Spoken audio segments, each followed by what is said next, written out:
સુરતમાં ring road જૂની આરટીઓની બાજુમાં કૃષિ મંગલ હોલમાં જૂની નોટો અને સિક્કાઓનું પ્રદર્શનનું આયોજન કરવામાં આવ્યું હતું। સુરતમાં જૂની નોટો અને સિક્કાઓનું 3 દિવસનું શાનદાર પ્રદર્શનનું આયોજન કરવામાં આવ્યું હતું। પ્રદર્શનમાં 2500 થી 4500 વર્ષ જૂના સિક્કા અને ખોટ નોટો પણ પ્રદર્શિત કરવામાં આવી હતી। આ પ્રદર્શન જોવા, વેચવા, ખરીદી કરવા માટે દેશભરમાંથી તેમજ ગુજરાતભરમાંથી એન્ટિક નોટો અને સિક્કાઓના રસિકો મોટી સંખ્યામાં લોકો ઉમટી પડ્યા હતા।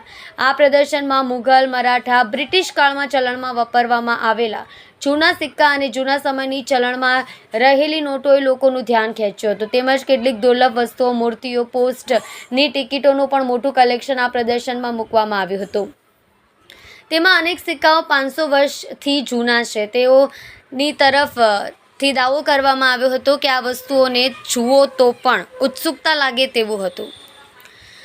એવી એન્ટિક વસ્તુઓ, પોસ્ટકાર્ડ વગેરે પણ પ્રદર્શનમાં અને વેચાણ માટે મૂકવામાં આવ્યા હતા, જેની લોકોએ ખરીદી કરી હતી। આજ સુધીના સિક્કા જોવા હોય તો બરોડાના જેકીભાઈ પાસે જાઓ, જેની પાસે વિવિધ પ્રકારના 5000થી વધુ સિક્કા છે।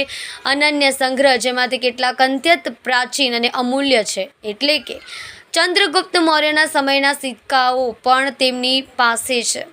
તે સમયના તાંબાના સિક્કા, ચાંદીના સિક્કાઓ અને વિવિધ ધાતુઓના સિક્કાઓ પણ જોવા અને વેચાણ માટે મૂકવામાં આવ્યા હતા। વિશ્વનું સૌથી નાનું ચલણ એટલે કે સરસવના દાણા જેટલા સિક્કા પણ જોવા મળ્યા હતા। એટલું જ નહીં, તેમની પાસે પ્રાચીન સિક્કાઓ વિશે માહિતીના પુસ્તકો અને સિક્કાઓ મૂકવા માટેના ફોલ્ડરો પણ વેચાણ માટે હતા। જેકીભાઈના સિક્કા જોવા એ પણ એક રસપ્રદ વાત છે। વિવિધ રાજ્યોના 45 જેટલા વેપારીઓએ આ પ્રદર્શનમાં ભાગ લીધો હતો અને જોવા માટે મોટી સંખ્યામાં નાગરિકો આવી રહ્યા છે। ભાવેશ રાણાનો રિપોર્ટ, સુરત। મારું નામ હરીશ દેવચંદ શાહ, અમદાવાદ અને x coin Gujarat coin society ના પ્રેસિડેન્ટ 20 વર્ષ રહ્યા છીએ। હવે આ આયોજન અમે દર વર્ષે સુરત અને આ જ હોલ પર અમે કરીએ છીએ। આ વખતે અમે 29, 30 અને 31 3 દિવસ રાખ્યું। આજે છેલ્લો દિવસ છે, સાવા ખાતે બંધ। અહીં કને 46 સ્ટોલ છે અને એની અંદરથી 16 દેશના માણસો અહીંયા આવ્યા છે। હવે એની અંદરમાં અમારે તમને કહેવું પડશે કે મદ્રાસ, કલકત્તા, આપણે ચેન્નાઈ, અનેક જાતના બોમ્બે અને હૈદરાબાદ, અનેક જાતના માણસો અહીંયા પૂનાથી, નાસિકથી, ક્યાંથી આવી અને પોતાની બધી કોઈન ડિસ્પ્લે કરે છે। નાગપુરથી આવેલા પિયુષ અગ્રવાલનું, मैं पीयूष अग्रवाल नागपुर से।